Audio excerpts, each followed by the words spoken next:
Hello everyone, welcome back into a brand new video.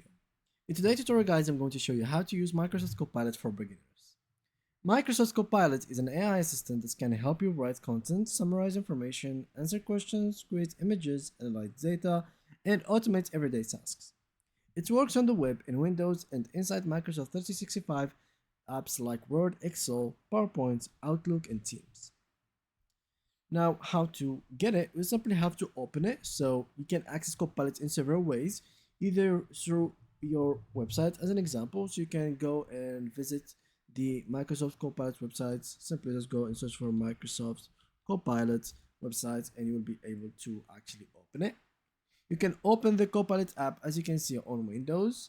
You can click the Copilot icon in Word, Excel, or any device, and you're still gonna be able to open the Copilot inside of these actual things. So you can literally use it like everywhere.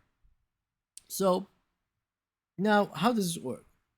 You can literally just go here and literally just do things in plain English. Like first, of course, you need to get the premium version. So you have to upgrade your Microsoft 365 to use Copilot Chat. And once you have it, it's literally just like you are using ChatGPT.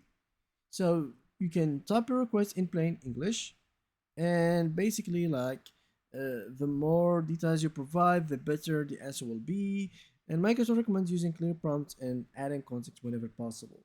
So it's literally just like using ChatGPT, but inside of Microsoft instead of ChatGPT.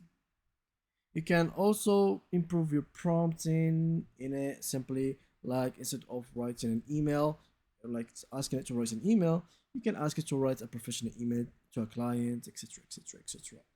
But yeah, in general, Copilot is a tool, an AI that could work throughout all of these Microsoft tools, from Word to OneNote, and it's basically an AI that can help you a lot. Thank you for watching, guys, and see you guys in the next upcoming video.